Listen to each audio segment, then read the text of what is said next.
마태복음 10장은 예수님께서 그리스도인들에게 주는 말씀입니다. 제자도라고 어렵게 표현할 수도 있지만 제자의 길, 제자는 그리스도인과는 다른, 아니면 수준이 높거나 몇몇의 소수의 엘리트를 제자라고 하지 않고 예수를 따르는 사람들, 그리스도인들을 이제 다르게 얘기해서 제자라고 얘기하죠. 그 제자들에게 예수님이 제자들을 부르시고 예수님의 믿음을 주시고 다시 삶의 터전으로 보내시면서 하는 말씀입니다. 근데 우리가 살펴봤듯이 좀 무섭죠? 핍박받을 것이다, 잡혀갈 것이고, 죽이고, 너 가까운 사람들도 배신하고 너희들은 미워하게 될 것이다. 그리고 나를 따르려면 십자가 져야 되고, 다 다른 것보다 다 뒤로 하고 나를 따라야 된다. 이 제자들이 초반에 이거를 이해하지는 못했겠죠. 근데 이것은 결국엔 그러면 예수님을 믿으면 핍박과 십자가밖에 없나, 그런 생각이 들죠. 여러분 일주일 동안 순교의 위험 속에서 사셨습니까? 네? 예수 안 믿으면 살려줄게. 예수 안 믿는다고 그래. 그렇게 살지 않았잖아요. 그 일주일 동안 근데 신앙생활 하셨어요? 사셨죠. 우리가 그리스도인을 이제 예수님을 어릴 적부터 믿는 사람도 있고 중간에 믿는 사람도 있는데, 예수님을 믿으면 일반 안 믿는 사람들하고는 안 하는, 그들은 안 하는 행위를 하죠. 뭐래요? 일단 주일날 예배에 옵니다. 그죠? 주일날 예배를 오고 기도도 하고 성경도 읽고 몇 가지 봉사도 하고 그래요. 그러면 우리는 그렇게 생각을 하게 돼요. 예전에 안 하던 것에서 몇 가지 것들을 첨가하니까 묻죠. 신앙생활을 잘 하십니까? 그러면 대뜸 떠올리는 것은 주일 출석을 잘하고, 내가 성경을 일주일 동안 얼마나 읽었고, 기도를 했고, 그렇게 점검을 해요. 그럼 나머지는 신앙생활이 아니냐는 얘기죠. 근데 이 오해가 우리한테 깊이 박혀 있어서, 신앙생활은 신자 되기 전의 생활이 불신자의 생활이라면, 예수님 믿은 다음에 모든 생활은 다 신자의 생활입니다. 신자의 삶이라는 거죠. 몇 가지 기도하고 그것만 신자의 삶이 아니라, 여러분 일주일 동안 직장 다니고, 학생들은 공부하고, 어머니들 가사 일을 하고 하는 그 모든 것이 신앙생활이라는 거예요. 근데 우리는 이걸 다르게 자꾸 생각을 하죠. 그 얘기를 하는 겁니다. 예수 믿는 것은 이렇게 비장해져야 되는가? 핍박과 십자가의 이 엄청난 초인들, 위인의 경지에 올라야 되는가? 그래서 우리는 일반적인 생활을 하는 사람이니까 그건 신앙생활이라고 자꾸 생각하지 않게 돼서 현실과는 동떨어진 신앙을 갖게 돼요. 현실과는 동떨어진, 현실성이 없으면 현실을 살아가는데 여러분 신앙이 아무 힘이 되지 않죠. 근데 예수님이 원래 그렇게 얘기하지 않고, 이게 그러니까 기독교라는 믿음과 신앙이 생명인데 이 점점 종교화 돼버리는 그런 것을 예수님이 고쳐나가는 것을 봅니다. 오늘 말씀해 보면 40절에 너희를 영접하는 자는 나를 영접하는 것이요 나를 영접하는 것은 자는 나를 보내신 이를 영접하는 것이라. 영접한다라는 것은 이제 받아들이는 것인데, 이 당시에는 여러분 이제 오늘 우리나라도 사극 같은 데 보면은 그 당시에는 숙박 시설이나 이런 편의 시설이 많이 없어서 여러분 지나가다가 밤을 맞을 수 있고 그러면 불 켜진 데 가서 하룻밤 묵어도 되겠습니까? 그래서 거기다 묵고 이제 다음 날 다시 길을 떠나고 하는 거죠. 그래서 성경에서는 이 당시에도 역시 나그네와 순회하는 사람들이 많고, 기독교에서도 순회 전도자 또 순회 목회자들이 있었기 때문에 그냥 가다가 하루 묵을 수 있으니까, 밥을 주실 수 있으니까 하면서, 그러면 대접을 해서 받아들여서 하는 게 영접이에요. 여러분 우리처럼 예수님 영접하면 그런 게 아니라 그 집에 모셔서 식사를 드리고 하는 게 영접인데, 그걸 이제 성경에서는 손 대접하기를 소홀히 하지 말아라, 그 얘기를 하는 거죠. 근데 이거는 너무나 일상적인 거고, 이거를 무시하는 것은 당시의 그 문화는 아니었어요. 이거를 받아들이는 게 정상적인 거고, 그 얘기를 지금 하는 거죠. 너희가 이제 세상에 들어가서 살게 될 텐데, 너희를 영접하는 것은 예수님을 영접하는, 나 예수님을 영접하는 것이고, 예수님을 영접한다라는 것은 예수님을 보내신 분 하나님 아버지를 영접하는 거다. 너희들 예수님 하나님이 무슨 소리예요? 다 연결되어 있다. 연결되어 있고 이어져 있다. 그 얘기를 하는 거죠. 더 나아가서 예수님은 어떻게까지 얘기했는가? 동일시하는 것을 보게 돼요. 동일시. 우리가 이제 마태복음 25장에 나중에 제가 이제 달란트, 열처녀 비유 이렇게 나오는데 마지막에 양과 염소 이야기 나오죠. 근데 예수님이 그런 얘기하죠. 너희들 양은 이제 하나님과 함께 영생을 누리라 그랬더니 왜 그러는가?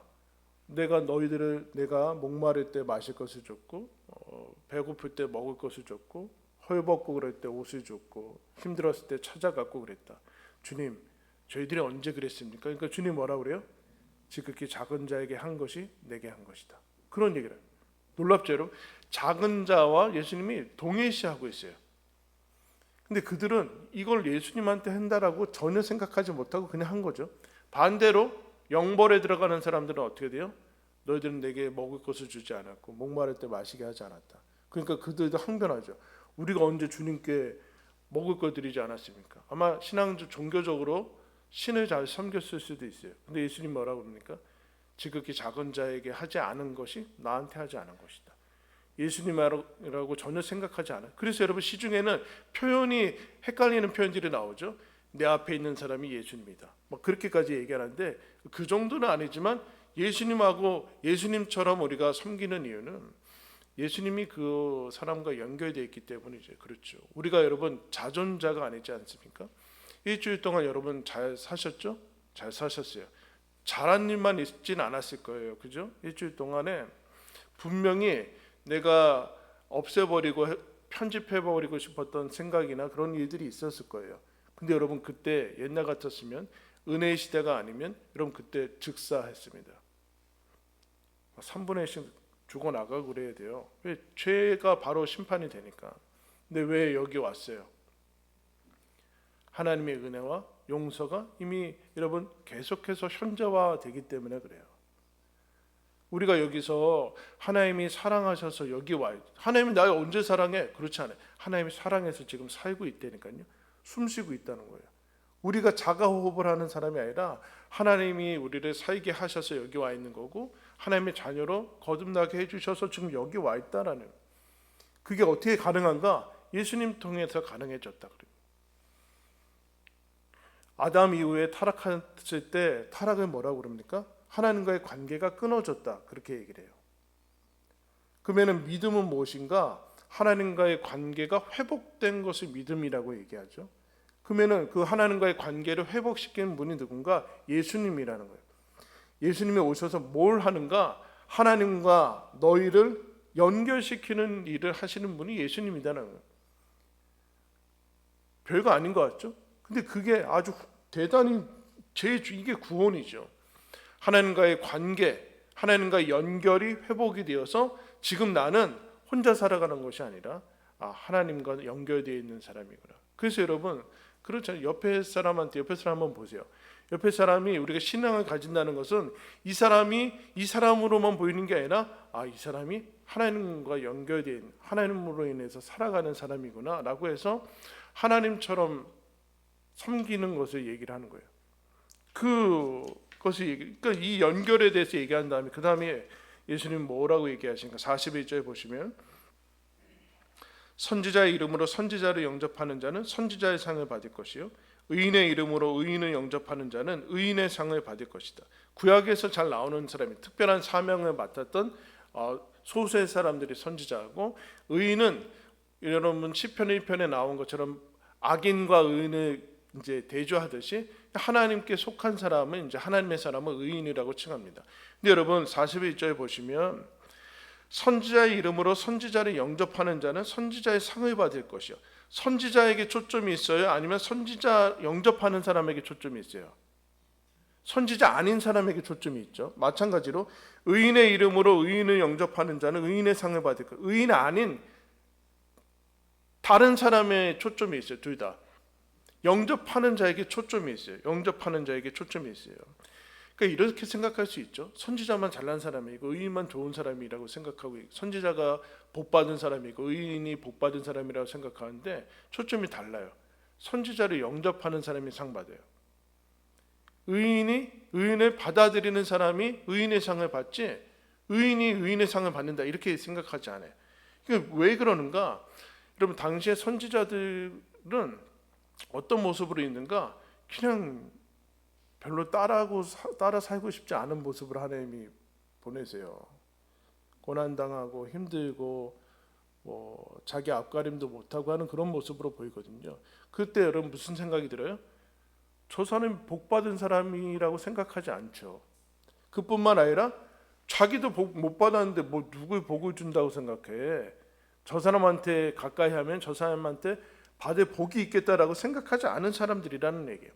선지자의 이름으로 선지자를 영접한다는 얘기는 선지자인 거 알고서 받아들인다는 얘기예요.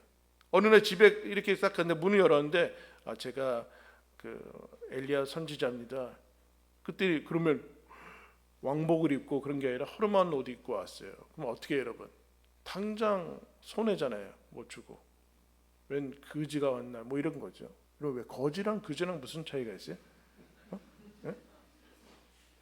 거지 같고 뭐 이런 걸 왜 거지라고 안 그러죠? 거지가 이렇게 있는 거예요. 거지가.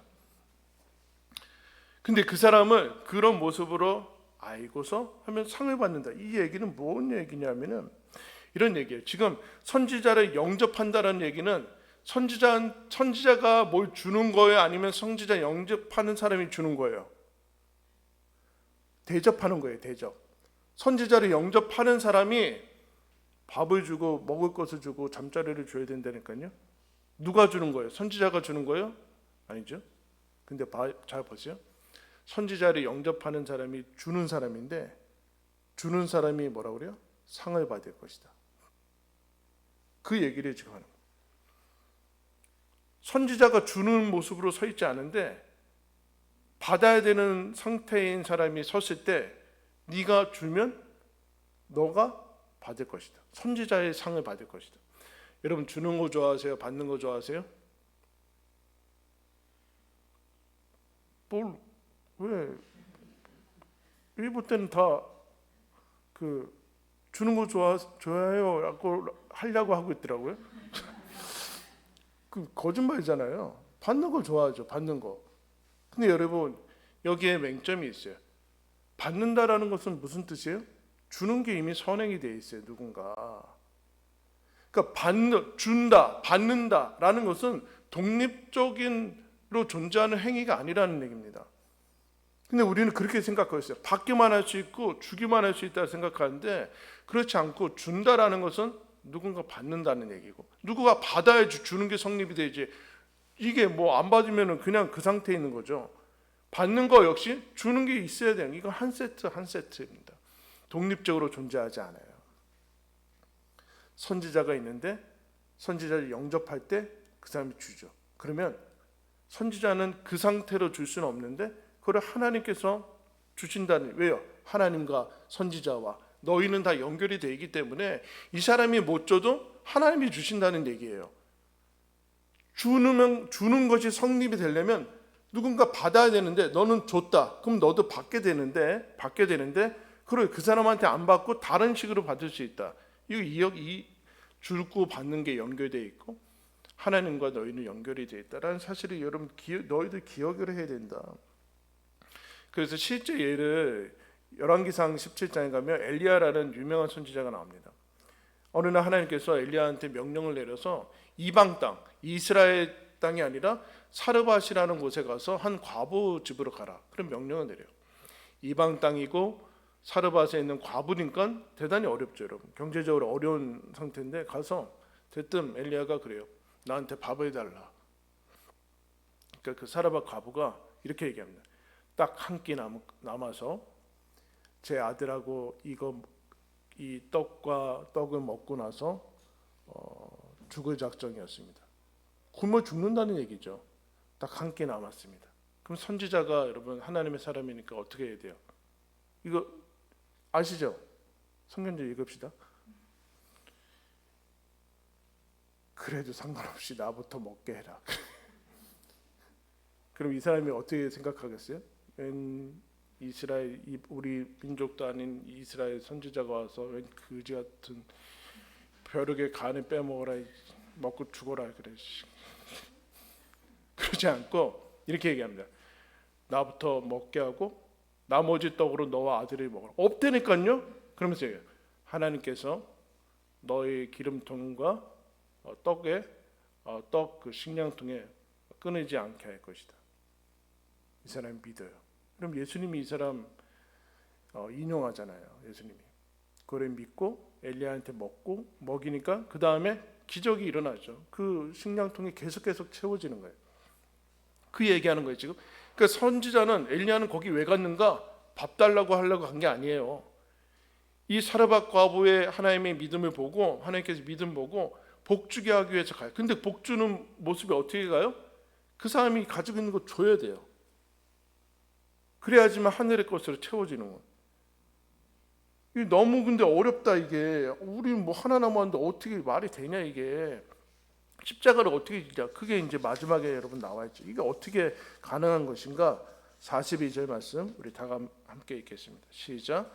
또 누구든지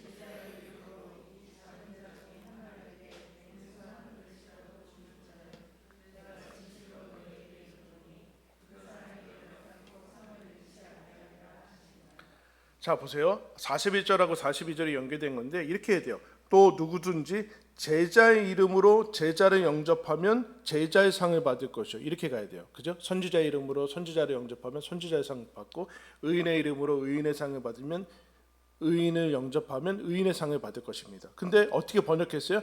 제자의 이름으로 제자를 영접하면, 그래서 제자를 뭐로 번역했어요? 42절에 줘보지 마시고 작은 자로 번역했어요. 제자를 작은 자로 번역했고 영접하는 것을 뭐로 번역했어요? 냉수 한 그릇이라도 주는 것으로 번역했어요. 자, 무슨 소리입니까 여러분? 제자, 그리스도인은 뭐예요? 하나님의 사람은 뭐예요? 작은 자다. 무슨 얘기예요? 너희들이 하나님의 사람으로 구별되지 않을 것이다. 세상 사람들이 너희들 지나가면 막 광채가 나고 야 영생을 받은 사람이라고 알아차리지 못할 거다. 예수만 믿으면 다 엄청나게 놀라운 이 땅에 복을 받아서 갑자기 막 저기 막 그렇게 되고 그러지 않을 것이다. 너희들이 보는 모습은 작은 자, 미미하고 그럴 것이다. 그런 얘기를. 여러분 예수님이 12제자의 부르심부터 그랬잖아요. 당신의 엘리트들을 안 뽑았잖아요. 어부, 세리 이런 사람들 뽑았잖아요. 베드로는 누구고 여러분 안드레는 누굽니까? 그냥 평범한 사람들을 뽑았다는 얘기예요. 근데 우리는 내가 너무 평범해서 하나님의 사람이 아니라고 생각하는 거예요. 영향력이 있고 위인이고 뭐 그래야지만 하나님의 사람답다고 자꾸 우기고 있는데 그렇지 않다는. 제자의 이름으로 작은 자를 영접하면 제자가 그리스도인들이 세상에서 뭐 쟤네들이 뭐 저 사람들이 무슨 축복의 통로야 이렇게 된다는 얘기예요. 예수 믿는데 그냥 막 허름하게 사는 거예요. 평범한 사람들이죠. 불신자가 있는 곳에 다 예수님 믿는 사람이, 여러분들이 가는 곳에 다 불신자가 있듯이 반대로 얘기하면 불신자들이 사는 곳에 다 예수 믿는 사람이 있게끔 하셨어요. 그러면 여러분 다양하겠죠. 똑똑하다든가 부자라든가 그런 사람이 그리스도인의 정체성이 아니라는 얘기. 왜 그러는가? 우리는 자꾸 위인이 되고 초인이 되고 뭐 그렇게 해서 자꾸 그리스도인의 삶을 둔갑을 시켜서 나는 범접할 수 없는 것으로 둔갑을 시킨다는 거예요. 아니다. 작은 자다. 그냥 나다 나. 평범한 사람이다. 평범한 사람들. 근데 뭐라고 그래요? 여러분 영접하는 게 누군가 대접하려면 어느 정도의 그게 급이 떠올라요. 응? 어느 날 여러분이 누가 내가 너 밥 한 끼 대접할게. 그럼 편의점으로 불러서 사발면 사주면 여러분 무슨 사인이에요? 나랑 싸우자니까 끝내자는 사인이구나. 너무 감사해요. 나를 이렇게 대접하니까 뭐 김밥 삼각김밥이라도 먹을래? 뭐 그러면 엄청난 대접입니까? 우리는 뭐라고 생각해요? 이건 대접이 아니라 욕이다. 나를 모욕하는 거야. 이런 거 받아들인 거 아니에요. 근데 그래서 우리는 못하죠. 그래서 못해요.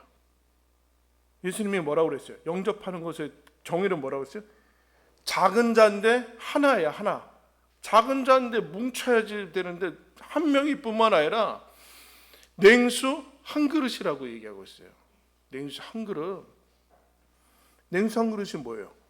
보잘것없는 거죠. 그래서 오늘 설교 제목이 냉수 한 그릇이에요.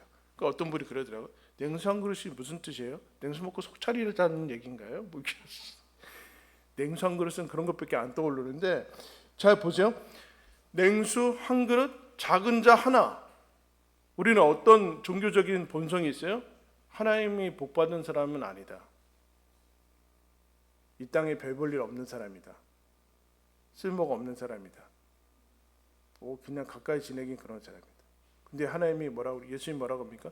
냉수 한 그릇이라도 작은 자라는 거 아는데도 주면 어디로 연결을 시켜요? 이거는 전혀 상하고 상관이 없어요. 대접, 냉수 한 그릇, 이거는 우리가 왜 이것을 자꾸 놓치는가? 거창한 거, 그 거창하다고 생각해요. 어느 급 이상이 돼야지만 하나님께서 받으시고 종교적인 일이 되고 하나님의 일이 된다고 생각해서 못하는 거예요. 근데 하나님께서 뭐라고 합니까? 냉수 한 그릇도 내가 놓치지 않을게. 내가 상을 줄 것이다. 하늘의 상으로 연결을 시키고 있어요. 여러분, 냉수 한 그릇 준 게 무슨 생색을 낼 수 있는 거예요. 근데 그렇지 않죠? 이 행위, 주는 행위, 나를 넘어서는 그 행위에 하나님께서 상을 준다라고 얘기를 하고 있어요. 근데 우리는 이 사소하고 아무런 티가 안 나니까 신앙생활을 못하는 거예요. 신앙생활은 뭐예요? 냉수 한 그릇 주는 거예요. 아, 힘드시구나. 냉수 한 그릇. 힘들구나. 말 한마디 좋게 하는 거예요. 여러분, 이 거창해져 가지고 너무 거창해. 뭐 예를 들어 신앙 그 훈련을 예를 들면은 하나님 말씀을, 여러분 하나님 말씀은 어떻게 읽어야 돼요? 여러분 하나님 말씀 어떻게 읽어야 돼요? 그래도 앉으면 한 시간은 읽어야지. 그래서 일주일 내내 안 읽어요. 기도하려면 그래도 탁 정식 탁 이거를 차리고 적어도 한 30분 1시간은 기도해야지. 평생을 안 해요. 왜? 1시간을 해야 되거든요. 10초부터 시작해요. 5초. 누가 아프다는 소식 들었다. 하나님 안 아프게 해주세요. 그럼 되잖아요. 그걸 안 해요. 그걸 못 해요. 그거는 너무나 창피하다고 생각하는 거예요. 제가 신학교 다닐 때 신학교 교수님이 성경 하루에 한 줄은 읽어라 그랬어요. 뭐 우리 너무 무시한 거 아니야? 우리는 지금 목숨 걸고 여기 왔는데 한 줄을 안 읽고 일주일이 지나요. 신학생들이. 왜요? 숙제를 너무 많이 내주거든요. 도대체 그래서 타자 실력만 엄청 들어요. 설교 준비하는데 성경을 읽을 시간이 없어요. 이해가 되죠? 한 줄을 읽으면 한 줄만 읽게 되지 않고 한 줄만. 근데 우리는 적어도 뭐 멋지게 해야지. 그러면서 일주일 동안 한 줄을 안 읽고 가요. 누군가를 대접한다는데 그래도 한 몇만 원 이상은 드려야지. 뭐 그래서 저 정도의 한정식 집에서 만나요. 그래서 한 끼를 못 대접해요. 그럼 무슨 손해가 나는가? 받는 게 아니라 주지 않으니까 하늘의 상이 주지 않고 무슨 얘기야? 하늘의 상은 뭐? 그럼 이 땅에서 뭔가 천국이 경험이 안 되는 거예요. 그러니까 하나님께서 예수님이 그 환상을 깨는 거예요. 얘들아, 신앙생활이라는 건 대단히 사소한 거다. 일상적인 거고 너희들도 충분히 누구나 다 할 수 있는 일이다. 냉수 줄 수 있는 거고 말 잘할 수 있는 거고 기도해 줄 수 있는 거 누구나 할 수 있는 거. 더구나 우리는 너무 실감이 안 나니까 여러분 나가서 여러분 오늘 가서 옆에 가족이나 누구한테 커피 한 잔 사줘 보세요. 그럼 누가 더 기쁠 것 같아요? 받는 사람이 기쁠 뿐만 아니라 주는 사람이 더 기쁘다니까요. 놀라운 신비예요. 예일대에서 여러분 연구해서 발표를 했어요. 스트레스, 우리가 살다 보면 스트레스 많이 받는데 스트레스도 막 진짜 힘든 거죠. 막 여러 가지 일, 짜증, 통제할 수 없는 그런 많은 일들이 일어날 때 어떻게 스트레스를 해소할 것인가? 이런 신기한 일을 합니다. 작은 친절을 베풀면 스트레스가 날아간다. 이렇게 얘기했어요. 내가 스트레스를 받는데 좋은 걸 받아야 된다고 생각하는데 그렇지 않고 작은 친절을 누군가한테 베푸면, 작은 거를 베푸면 그 스트레스 이기고 사람이 왜요? 사람은 지난 시간에 얘기했죠. 누군가에게 의미가 있고 가치 있는 사람이고 싶어요. 그게 가장 높은 욕구예요. 대의를 위해서 살고 싶다니까요. 그럼 대의가 뭐예요? 순교예요? 냉수 한 그릇 준다는 거예요. 냉수 한 그릇 주는 게 대의라니까요. 내가 하늘 문이 열리는 비결이라는 거예요. 하늘 문이 열리는 비결. 웃어주고 말 한마디 하면 기분이 좋다는, 그게 여러분 하나님이 나에게 이것을 왜 줘? 하늘의 상으로 준다는 것은 하나님 나라를 맛보게 될 것이다. 맛보게 될 것이다. 그 이야기를. 거창한 것에 여러분 속으면 안 돼요. 거창한 것에 속으면 안 돼요. 그래서 여러분 주보에 C.S. 루이스라는 사람이 이런 글을 썼습니다. 우리는 다른 어떤 곳이 아닌 이타성 속에서 전체 창조 세계뿐 아니라 모든 존재의 리듬과 잇닿는다. 너무 어려워요? 그렇지 않죠? 이타성. 이타성이 창조 세계의 핵심 리듬이고 원리다. 주고 받는 거다. 주면 하나님 나라가 열린다. 뭘 주는가? 냉수 한 그릇 주고 그럼 받는. 이타성 속에서 하나님의 나라가 열리고 있다. 여러분이 살고 있는 그 삶이 신앙생활입니다. 신앙생활은 하나님과 연결되어 있는 삶이고, 여러분 분명한 것은 여러분들이 어린 사람보다 여러분들이 훨씬 죄를 많이 졌어요. 알아요? 여러분들이 자녀보다 여러분들 부모가 훨씬 죄 많이 졌다니까요. 맞죠? 그럼 뭐예요? 신앙생활은 더 오래 살아봤자 더 많이 죄 짓는 건데, 빨리 죽던가, 죽을 수는 없으니까 그때까지 최선으로 안 움직이고 해서 버티는 삶이에요? 그냥 맨날 회개하고 맨날 잘못했다 그런 우중충한 삶이니까? 그렇지 않죠. 하나님이 이미 너 전체 인생의 죄를 제거했다. 이제 주어진 삶은 냉수 한 그릇이라도 하나님의 상을 예비하고 있을 뿐만 아니라 그 작은 삶에서 줄 때 천국을 누리면서 살아가는 삶을 하나님이 허락한 거예요. 그러니까 신자의 삶이 얼마나 놀라운 거예요. 다음 주부터 커피 한 잔씩 사오십시오. 네? 그 얘기하는 거예요. 여러분 이 특권을 놓치지 맙시다. 냉수 한 그릇 여러분 기억하시고, 하늘 문이 열리고 천국을 맛보는 중요한 상징이라는 것을 여러분 기억하시고 그것을 실천하면서 누리시는 저와 여러분 되길 바랍니다. 기도하겠습니다. 하나님 아버지,